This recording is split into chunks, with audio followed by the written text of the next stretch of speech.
una vez más a Naranjal TV. Muy buenos días, Franklin. Un placer estar acá y contentos también de que la democracia vaya a florecer en los próximos días, a pesar de todos los intentos de que quieren quitarnos de la papeleta. Pero bueno, vamos a estar ahí.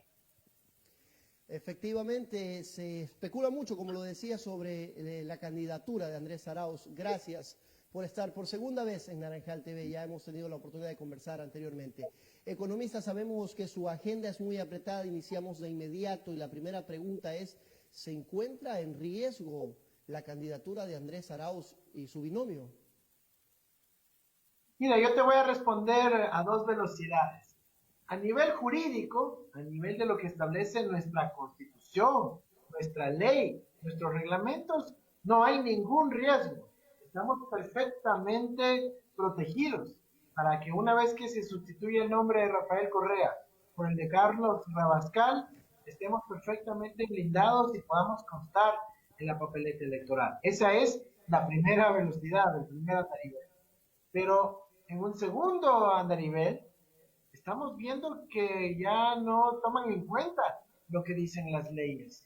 Y hay una presión gubernamental, una presión de los poderes fácticos que no quieren que se restablezca la seguridad y estabilidad económica para las familias ecuatorianas y quieren evitar nuestra participación en la ley electoral. Y lo están haciendo de forma totalmente antijurídica, violando la Constitución y la ley.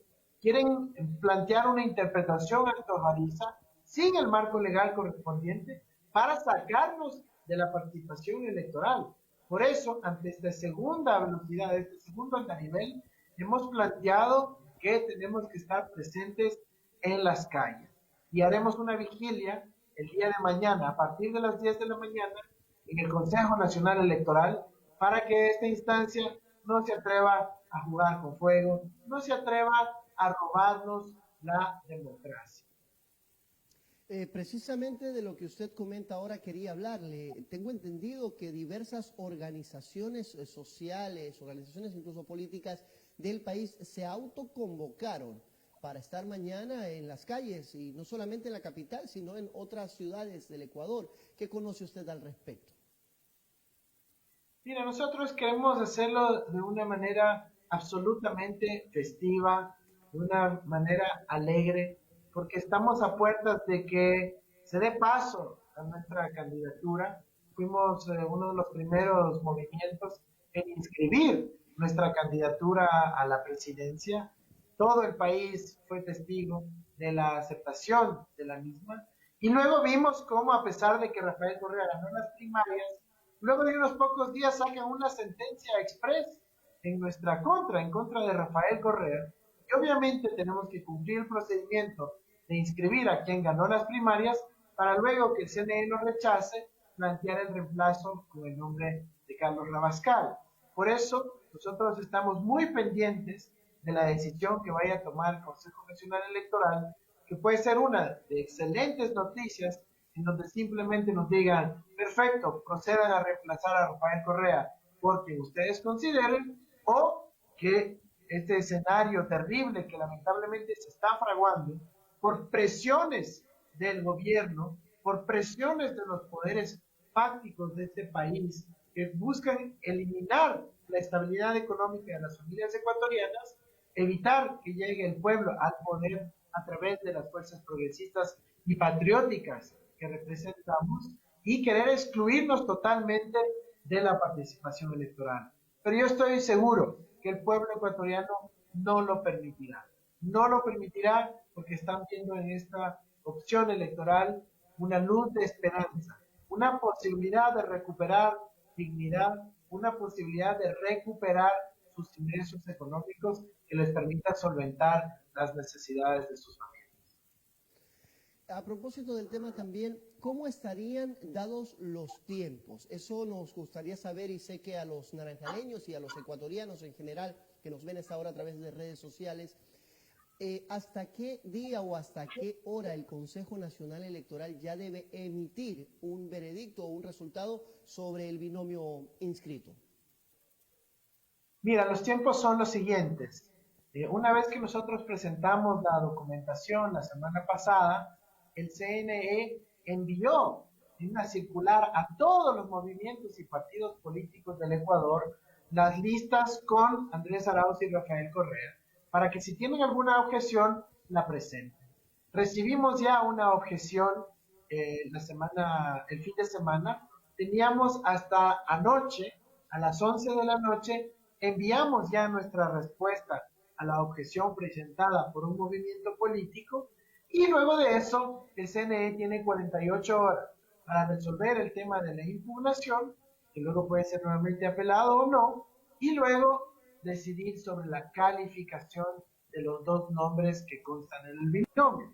Van a evaluar la carpeta de Andrés Arauz, en la que no van a encontrar ningún problema, ninguna inhabilidad, va a ser una carpeta pristina, perfecta, y luego van a evaluar la carpeta de Rafael Correa.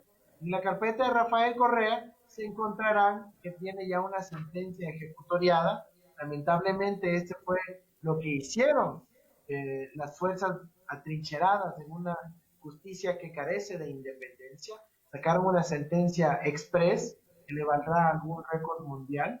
Y luego de eso tendremos que recibir una notificación. Muy probablemente el día martes mismo, no está tan claro cuándo el CNE ha convocado a la sesión, pero nosotros prevemos que lo haga el día martes, y el martes establecerá esta decisión, donde dirá, la carpeta de Arauz está completa, la carpeta de Rafael Correa requiere una subsanación o requiere ser reemplazado porque está en una inhabilitación, y corresponde que entre el nombre de Carlos Rabascal. Ahí nosotros ingresaremos, tenemos 48 horas, es decir, 2 días, para incorporar el nombre de Carlos Rabascal y de esa manera avanzar en la inscripción de nuestro binomio. Ahora, todo esto es lo que dispone la ley, los reglamentos, y los cuales han sido estrictamente cumplidos por parte nuestra con suma disciplina. El problema es que se están generando voces y presiones, especialmente de las fuerzas gubernamentales, de un segmento de los banqueros, para decir no, olvídense de las leyes y los reglamentos, digan que simplemente no puede calificarse al candidato del progresismo de las fuerzas patrióticas y democráticas que representamos en la lista 1, y nos quieren dejar sin participación. Yo quiero que ahí el pueblo ecuatoriano tenga que asumir un rol fundamental en impedir que la democracia simplemente sea ignorada. Todavía tenemos esa luz, esa esperanza, y el pueblo ecuatoriano tiene que estar vigilante en todo el país, pero sobre todo acá en Quito, ante el Consejo Nacional Electoral. Andrés, en base a lo que me comenta usted, logro entender que si han presentado ante las demás organizaciones políticas ya que ellos presenten algún documento para que no pueda estar en la papeleta Rafael Correa, quiere decir que el Consejo Nacional Electoral de alguna manera ya aceptó la candidatura inscrita de Andrés Arauz y Rafael Correa, porque caso contrario no podrían haber manifestado o haber pedido a las otras organizaciones políticas que impugnen esta candidatura. En base a eso, ¿cuáles serían los argumentos que utilizaría el Consejo Nacional Electoral para descalificar ahora a Andrés Arauz y su binomio? Mira, yo concuerdo totalmente con tu análisis, Franklin. Es objetivo el hecho. El CNE ya recibió la documentación, y no solo, como dicen algunos, ya nos puso el recibido, no. Generó los formularios que solo se pueden generar cuando se completa toda la documentación. Hemos firmado esos formularios, los hemos entregado al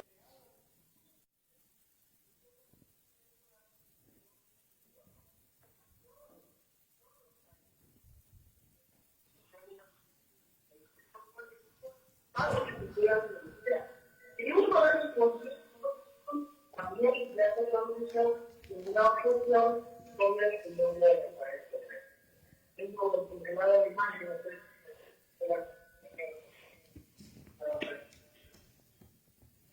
Franklin.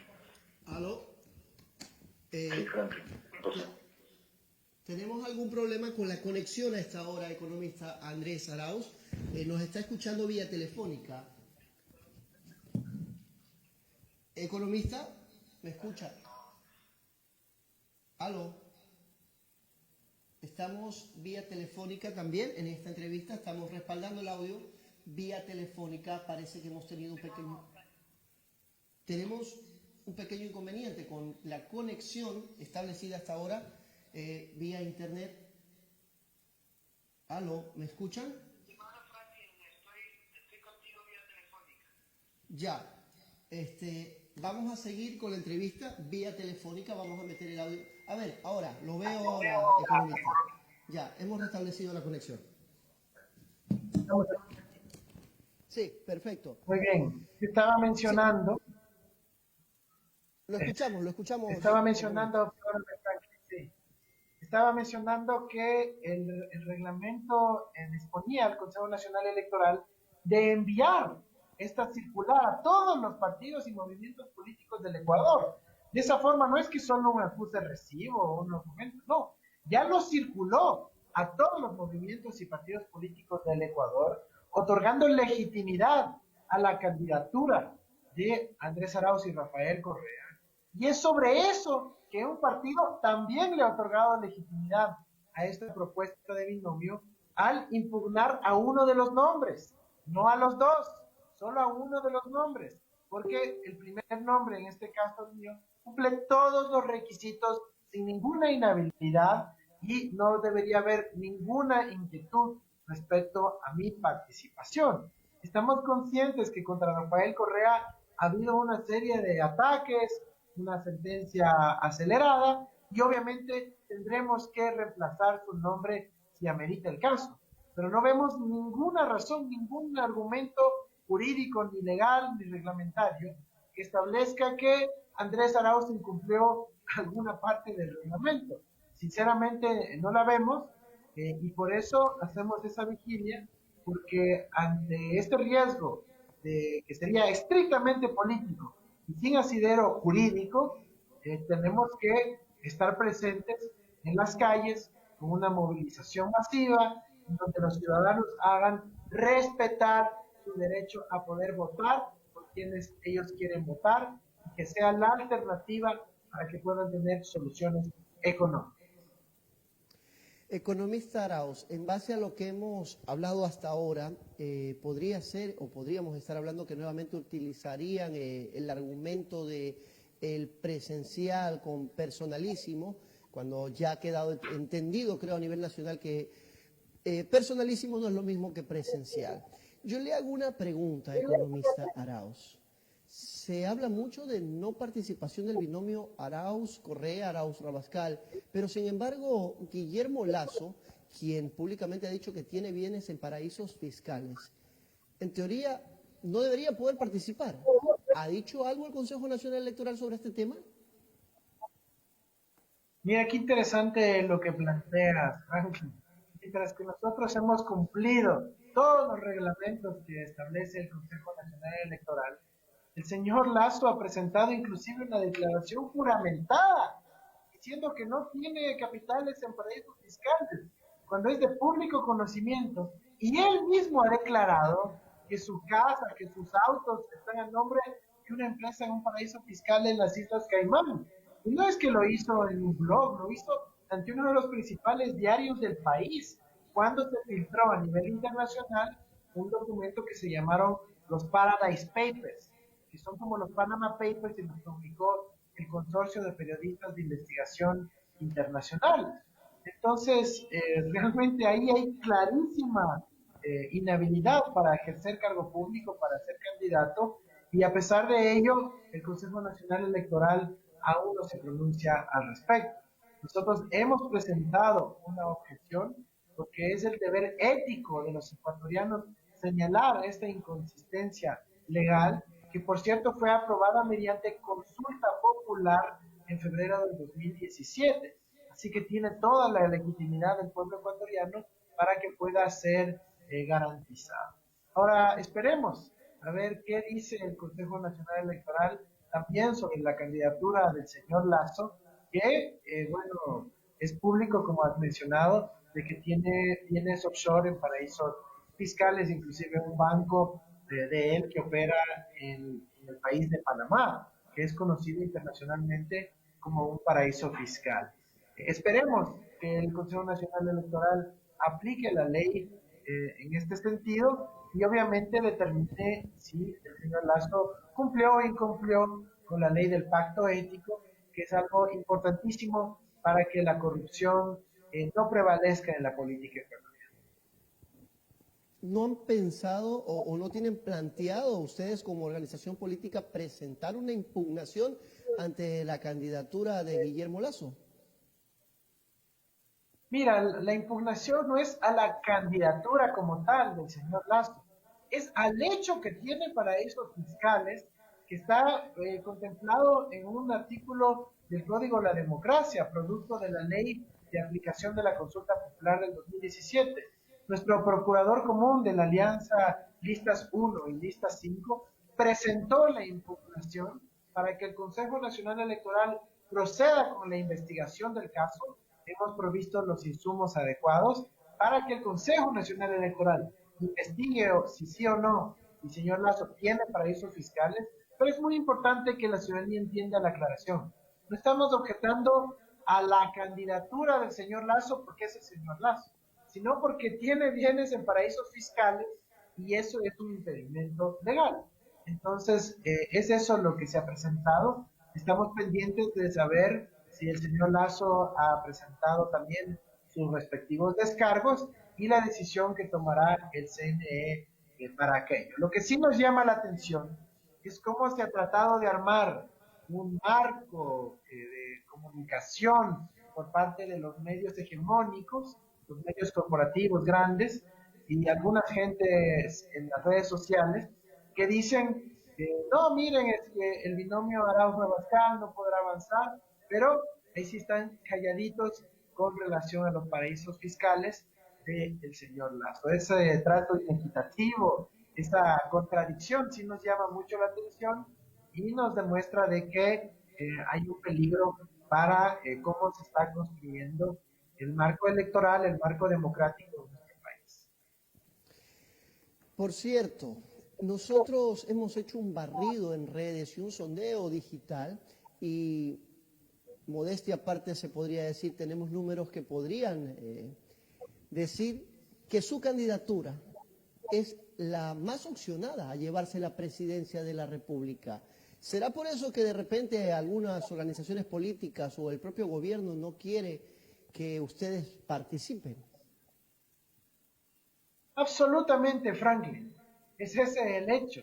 Saben que si es que nosotros logramos participar, vamos a tener una victoria popular.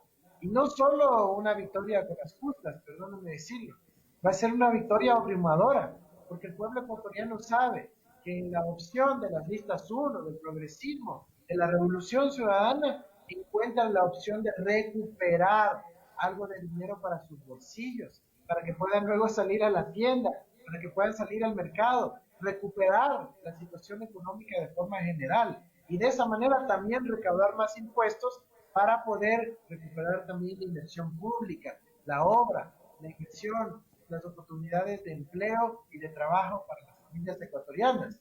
Cuando quieren eliminar de la papeleta electoral al binomio de la esperanza, lo que quieren es atentar directamente en contra del bolsillo de las familias ecuatorianas, porque saben que nosotros sí tenemos una prioridad en nuestra política económica.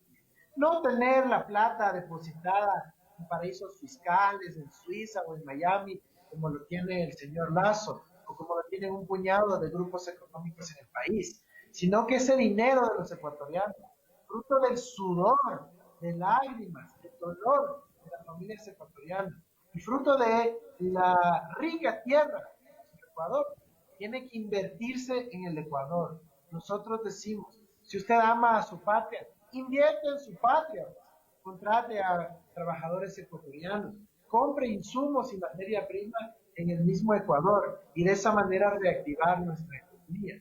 Nosotros sabemos cómo hacerlo y es esa la amenaza principal que consideran ciertos banqueros a su poder que han tenido en este gobierno. Es eso lo que quieren evitar y por eso la ciudadanía tiene que estar vigilante el día de mañana y a lo largo de este proceso electoral para sostener a la opción democrática, patriótica y progresista. Andrés, a propósito, siempre cuando la derecha habla del manejo de los fondos públicos, habla sobre el gasto público. Cuando un partido progresista o de izquierda habla sobre el manejo de fondos públicos, habla de inversión pública. ¿Por qué hay esta gran diferencia entre el supuesto gasto público con inversión pública? Y dentro de su gobierno, en caso de llegar a la presidencia de la República, ¿cómo manejaría usted la inversión pública, aún sabiendo que Ecuador se encuentra en una crisis que esta vez es real, no es de boca y es provocada por un desgobierno de los últimos 4 años? Mira, Franklin, es tan sencillo como preguntarle a una madre de familia, a un padre de familia. Señor, señora, ¿usted cree que invertir en la educación de sus hijos, cuando tienen que ponerle en educación particular, porque usted quiere que tal vez tenga una mejor educación en el futuro, ese es un gasto o una inversión? Usted está invirtiendo en el futuro de las personas, pero lamentablemente los sectores de los banqueros, de los poderes fácticos, conciben a la educación como un simple gasto, como si fuese una hoja Excel y no como millones de familias ecuatorianas. Es lo mismo que ocurre en las relaciones, por ejemplo, que ha tenido este gobierno que responde a los banqueros con el Fondo Monetario Internacional. Ellos están preocupados de cuadrar una hojita Excel y no de otorgarle salud, vida y dignidad a miles y millones de familias ecuatorianas. Por eso nosotros tenemos clarísimo que nuestra prioridad en la política económica no solo tiene que ver con cuadrar las cuentas, que eso lo sabemos hacer, tenemos hasta un doctorado en eso y eso no debería preocupar a las familias ecuatorianas, sino confiar en que lo vamos a poder hacer adecuadamente, sino que mientras logramos la estabilización de las cuentas macroeconómicas, vamos a tener como prioridad a las familias ecuatorianas y al crecimiento económico. Porque acaso que uno sale de la crisis apretando más, despidiendo más gente, contrayendo la economía. Al contrario, lo que nosotros buscamos es hacer que la economía crezca, para que haya más oportunidades de trabajo y empleo, que la gente con dinero en su bolsillo salga a consumir a la tienda, al mercado, y eso empiece a reactivar al resto de la economía. Eso es lo que nosotros queremos hacer, pagar la deuda social a los docentes que no han podido cobrar, a los pequeños proveedores que no les han pagado meses, a la economía popular que ya no puede tener contratos inclusivos en la política pública, a los gobiernos locales que han sufrido tanto porque no reciben las transferencias de parte del Ministerio de Finanzas, a las universidades, a los becarios que están sufriendo porque la educación se está destruyendo. Nosotros sabemos cómo pagar inmediatamente esa deuda social. Vamos a utilizar los recursos públicos que ahorita están depositados en Suiza e invertirlos dentro de la economía nacional, brindando nuevamente seguridad y estabilidad económica como se tuvo en el gobierno de Rafael Correa. Bueno, cuando llegó Rafael Correa a la presidencia de la República hace ya varios años, encontró un país como el de ahora, o tal vez hasta peor, y se pudo. Creo los ecuatorianos están convencidos que una vez más se puede llevar al Ecuador por el sendero del progreso. A propósito de esto, quiero preguntarle algo bastante interesante. Cuando Correa estaba en la presidencia, con Jorge Glass en la vicepresidencia, se hablaba mucho del cambio de la matriz productiva, algo que cuando llega Moreno prácticamente se frena, y lo que buscó ser el cambio de la matriz productiva se empieza a vender o se intenta vender a precio de gallina con peste. ¿Cuál será su manejo en el cambio de la matriz productiva del país? Mira, esa es una pregunta absolutamente importante para nuestro régimen de desarrollo, pero quizás ahorita la tarea más inmediata que tenemos, inclusive antes de llegar al gobierno, es evitar que en medio de la crisis del virus quieran desprenderse, quieran vender el poco patrimonio público que aún le queda al Ecuador y que sería clave para poder dar soluciones a las familias ecuatorianas desde mayo del próximo año. Te voy a dar un ejemplo. la Empresa Nacional de Telecomunicaciones, ¿ya? CNT.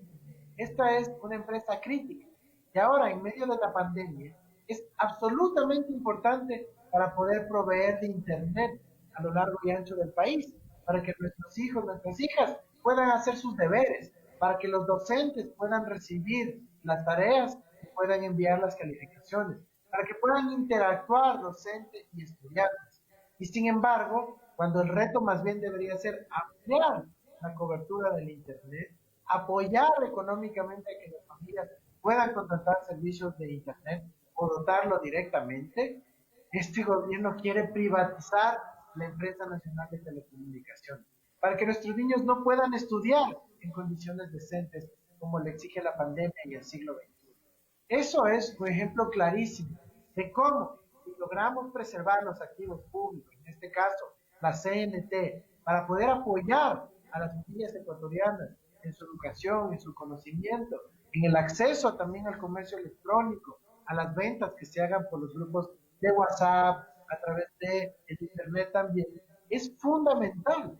Por eso nosotros sabemos que el cambio de la matriz productiva va también por construir soberanía en los sectores estratégicos, preservar que las empresas públicas estén en manos ecuatorianas y no de unos cuantos que quieran aprovechar la crisis del coronavirus para vender a precio de gallina con peste, para vender a precio de gallina enferma y además vender a los amigotes del gobierno.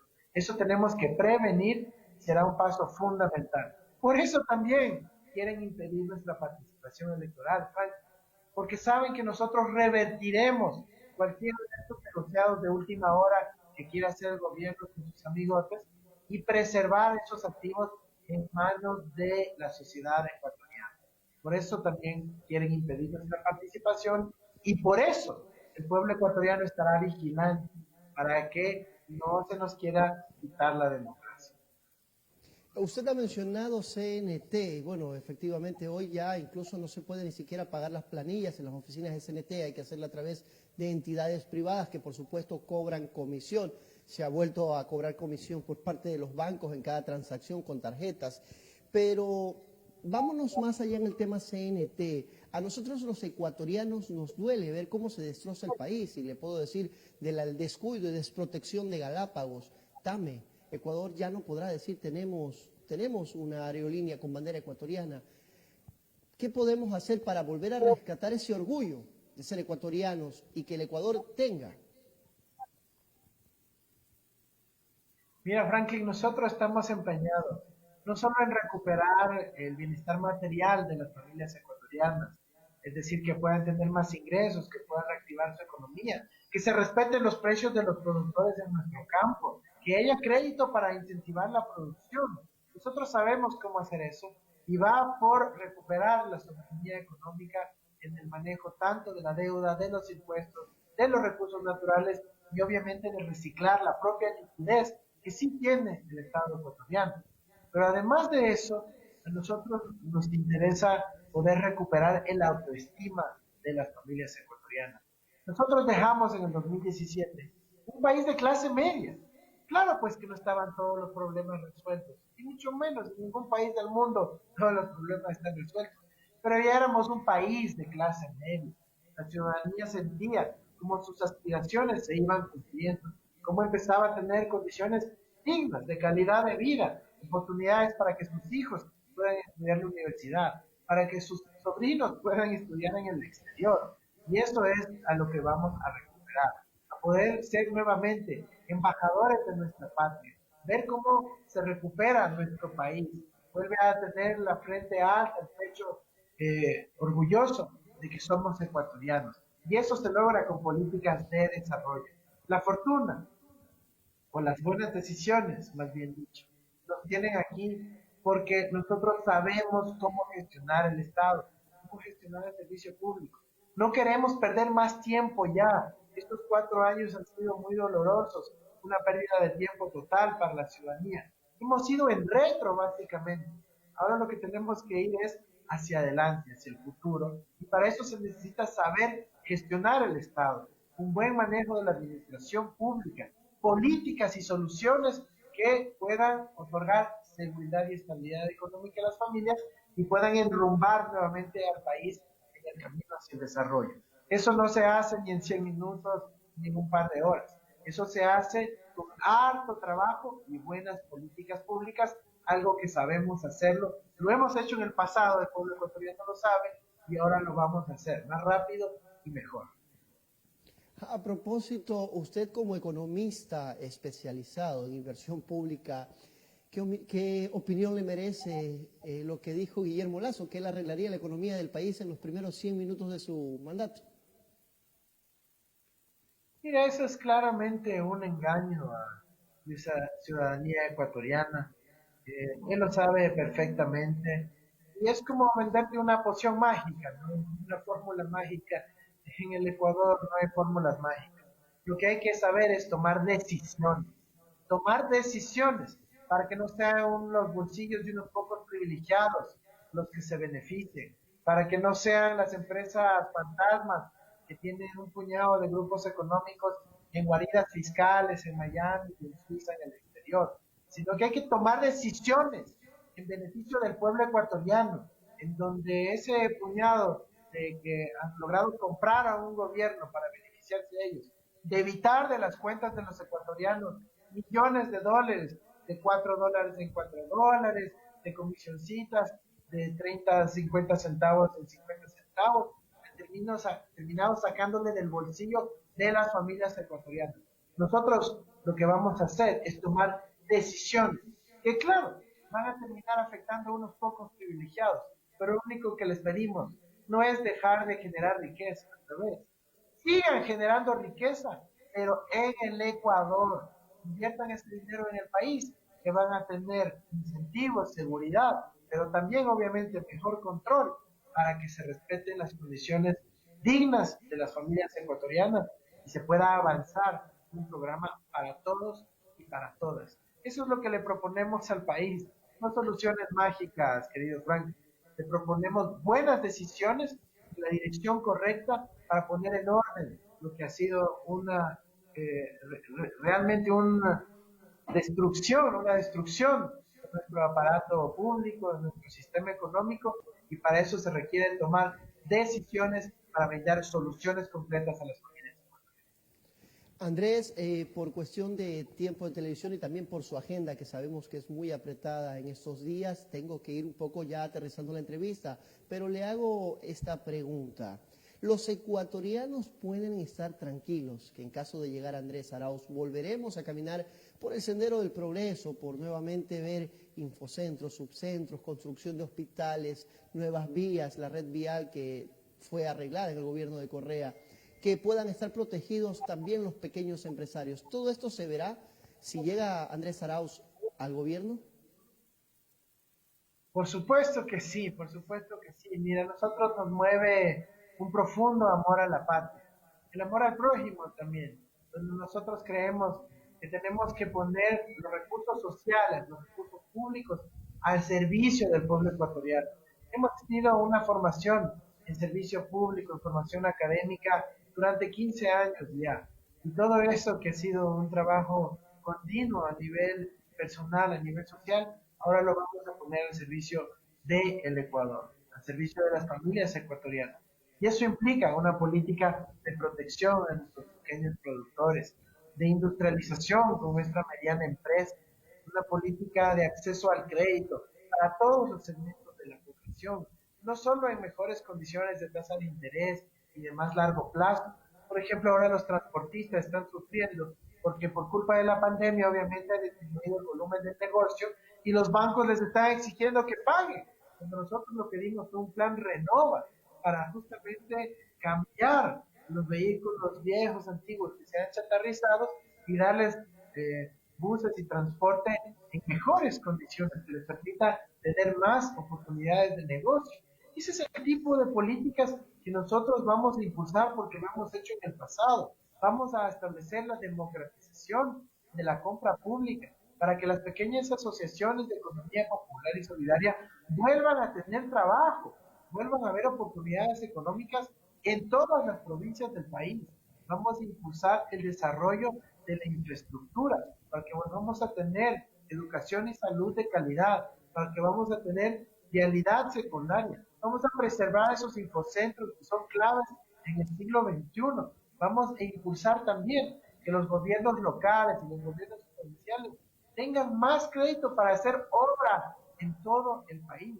Tenemos que reactivar nuestra economía, sabemos cómo hacerlo y la gran decisión va por frenar el abuso que han tenido unos pocos privilegiados, unos pocos banqueros, gracias a que compraron a este gobierno, gracias a que este gobierno se vendió. Nosotros jamás haremos eso, nosotros sabemos dónde están nuestras lealtades, que es con la familia ecuatoriana, y vamos a preservar nuestra política pública en la dirección correcta. Es por eso, Franklin, que nos quieren eliminar de la papeleta electoral, porque nosotros sí estamos al servicio de las familias ecuatorianas y aquí lo que quieren es imponer a un solo candidato y ha hablado de depurar la lista de candidatos.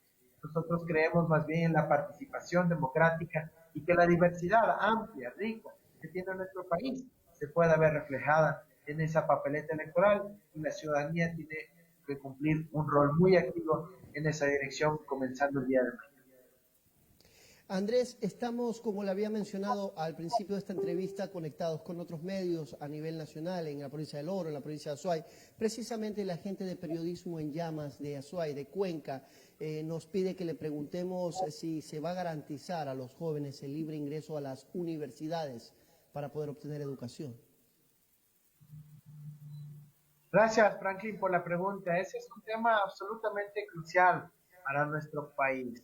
Nosotros creamos por primera vez dos exámenes, el ser bachiller, el ENES, para el acceso a la universidad. Tuvimos algunos errores y complicaciones en el camino en la definición de esos exámenes, pero vamos a mejorar la política pública de acceso a la universidad.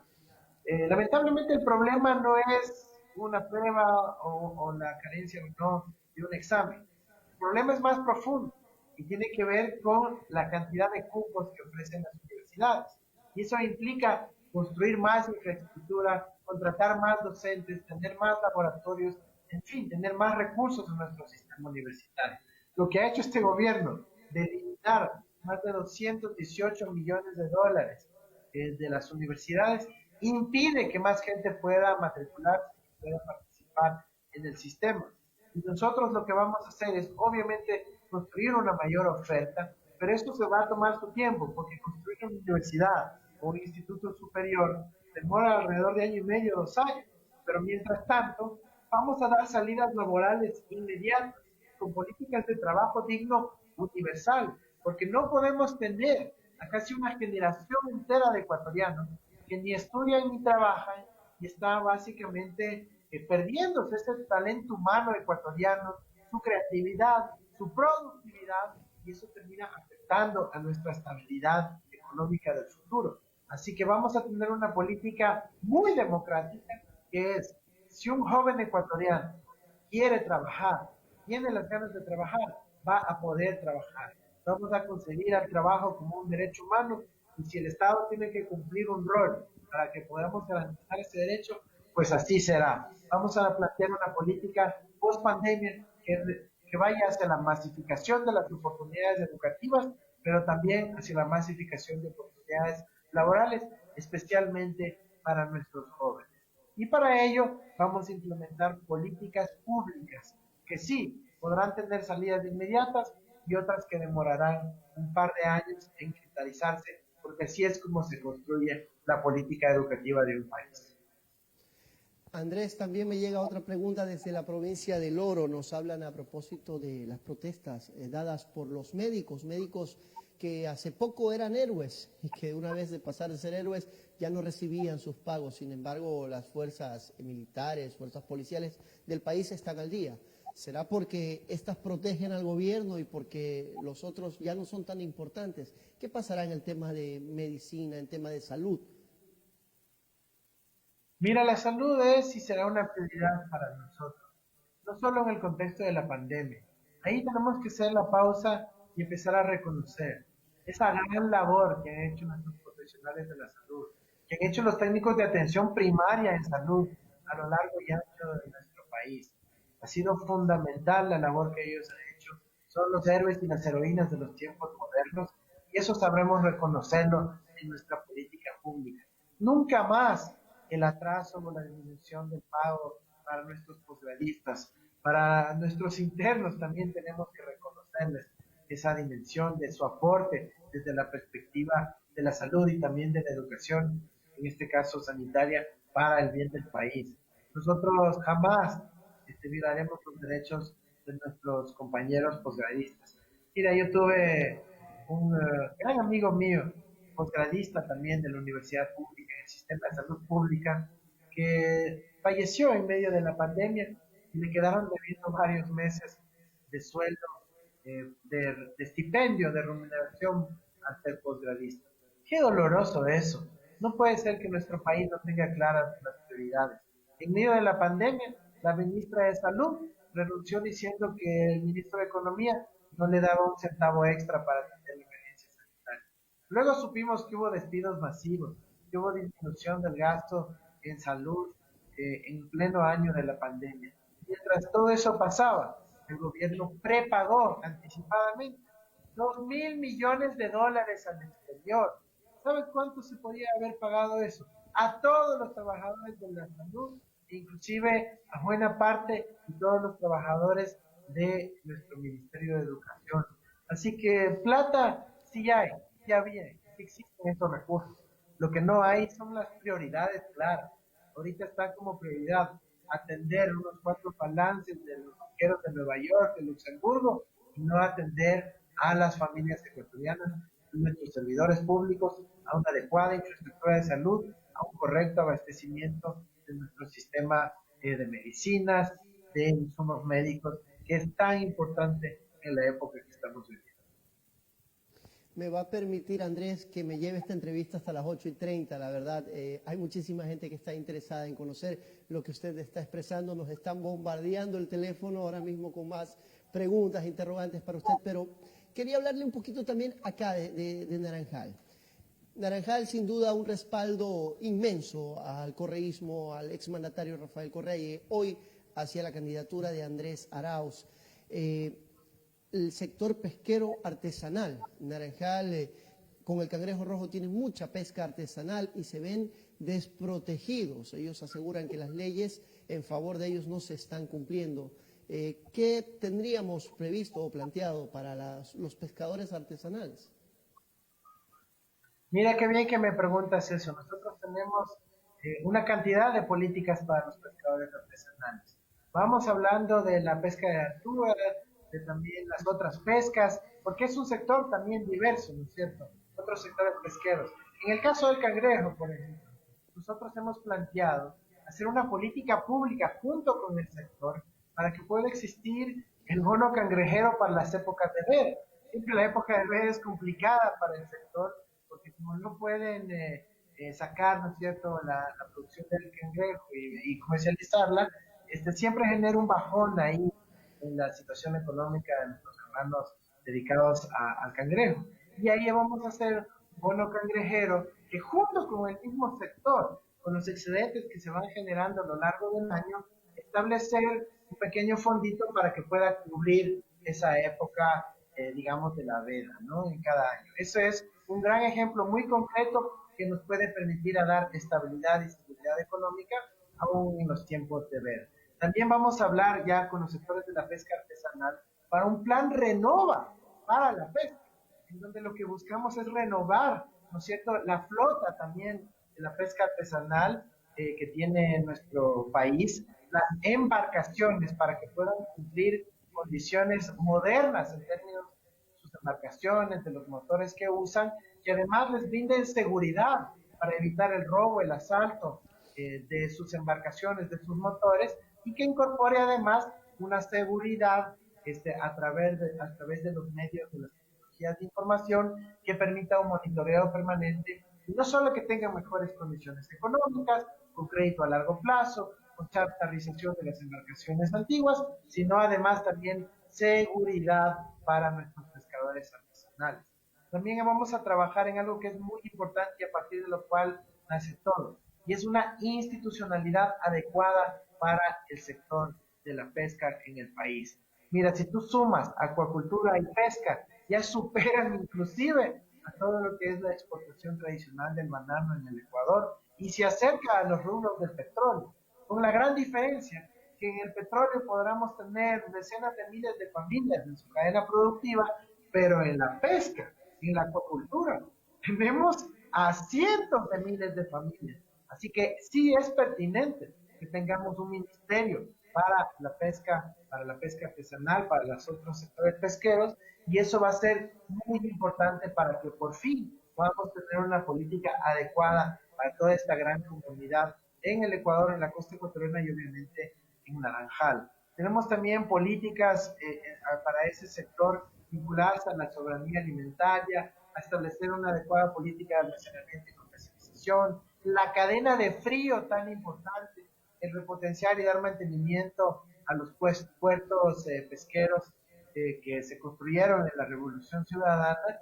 Y bueno, hay muchísimo por hacer, podríamos seguir conversando de aquello, pero lo bueno es que tenemos claridad de por dónde ir y lo vamos a hacer desde el 24 de mayo con su respaldo, ecuatorianos y ecuatorianas, con su respaldo, compañeros dedicados a la pesca, porque tenemos que preservarnos en esa papeleta, porque si participamos, ganamos.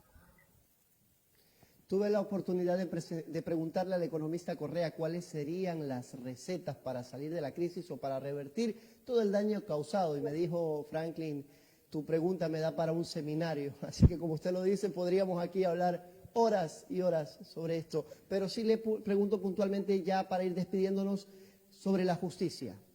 Se ha manipulado la justicia en el país. ¿Cómo revertir esta situación? Mira, a nosotros nos duele mucho que la prioridad de este gobierno, en vez de dedicarse a dar soluciones a la gente, a apoyar a las familias, se ha dedicado 3 años, el mismo 4, a perseguir, a estar haciendo trampa, al odio básicamente, cuando la prioridad, ese tiempo, esa energía, debieron de haberle dedicado a las familias ecuatorianas. Pero miren, a nosotros no nos motiva ni el odio, ni la venganza, ni el dar el codazo como lo ha hecho este gobierno. A nosotros nos motiva la justicia y el amor a la patria. Así que nosotros no vamos a perder el tiempo en esas rencillas, en esa política de la persecución. A nosotros nos interesa, uno, la verdad, que sí hay que esclarecer lo que ha pasado, reivindicar la inocencia de nuestros compañeros, pero fundamentalmente construir una justicia verdaderamente independiente. ¿Y cómo lo vamos a hacer? Vamos a trabajar con el relator especial de independencia judicial de las Naciones Unidas para que nos apoye y avale la construcción de una verdadera independencia judicial en el Ecuador. Ese trabajo ya lo estamos adelantando y conforme avancemos en este proceso electoral, a partir de mayo del próximo año trabajaremos en la recuperación de la institucionalidad democrática. Porque mira, nosotros sobre todo somos patriotas, pero también somos demócratas y progresistas. Y eso implica un respeto absoluto a la verdadera independencia judicial y vamos a trabajar muchísimo en esa dirección. Ya no queremos que se use al Estado para perseguir a adversarios políticos. Lo que queremos es dar soluciones a la gente y que la justicia también esté defendiendo al más vulnerable, al más pobre, en respeto a los principios de igualdad material que están contemplados en nuestra Constitución. Andrés Arauz Galarza, economista de profesión, experto en inversión pública y actual candidato a la presidencia de la República del Ecuador. Muchísimas gracias por haber estado una vez más acá en Naranjal TV, Canal 6. Le voy a regalar un minuto para que usted se despida de los naranjaleños, de la gente que nos ve en el mundo a través de las redes sociales, asimismo también de la gente de Periodismo en Llamas en la ciudad de Cuenca, en la provincia de Azuay, también TG Noticias y Pasaje TV, Canal 2 en la provincia del Oro, que han retransmitido esta entrevista. Muchísimas gracias Franklin por esta oportunidad, a todos los medios que nos han transmitido, a toda la ciudadanía que ha estado atenta a esta entrevista en el Ecuador y en el mundo, gracias a las redes sociales. Un saludo enorme a los naranjaleños. Estaremos muy pronto por ahí también visitando y conversando con ustedes, preparando lo que será el plan de gobierno. Pero en este punto yo quisiera aprovechar para dar un mensaje final. Compañeros y compañeras, ciudadanos ecuatorianos, estamos viendo una amenaza a la democracia en el Ecuador. Las fuerzas progresistas, patrióticas y democráticas que están representadas en la lista 1 están liderando todas las dimensiones del Ecuador. Hemos seguido todos los procesos jurídicos pertinentes para que podamos participar. No estamos pidiendo ningún privilegio, estamos pidiendo simplemente que se nos deje participar, porque nosotros tenemos ese rol histórico de trabajar para las familias ecuatorianas, para devolverles la seguridad y la estabilidad económica, para poder devolverles algo de dinero en sus bolsillos y recuperar la economía para todos. Es eso lo que nos quieren impedir unos pocos privilegiados, unos pocos banqueros que han querer gobernar sin ganar unas elecciones. Nosotros queremos unas elecciones limpias, con reglas claras, sin privilegios para nadie. Hemos propuesto un intercambio de ideas, intercambio de propuestas, y es eso lo que le ofrecemos al país. Soluciones, soluciones y soluciones. Nos vemos muy pronto. Les invitamos a participar en esta jornada cívica el día de mañana, a partir de las 10 de la mañana, en el Consejo Nacional Electoral en la ciudad de Quito, y en donde se puedan hacer presentes a lo largo y ancho del país. Vamos en paz a lograr que se respete la democracia, porque compañeros y compañeras, la democracia vencerá. Muchísimas gracias, Franklin. Muchísimas gracias, Naranjal TV. Muchísimas gracias a usted y le arranco un compromiso. Cuando nos visite en Naranjal, esperamos poderlo tener en este estudio, tenerlo en las instalaciones de Naranjal TV para una entrevista personal. Le arranco el compromiso, Será un placer. candidato. Mucho gusto. De acuerdo. Muchas gracias, economista. Bien, amigos televidentes, esta es la entrevista que hemos mantenido la mañana de hoy con el economista Andrés Arauz Galarza, quien es postulante a la presidencia de la República por la lista 1 y representa a las fuerzas progresistas del Ecuador.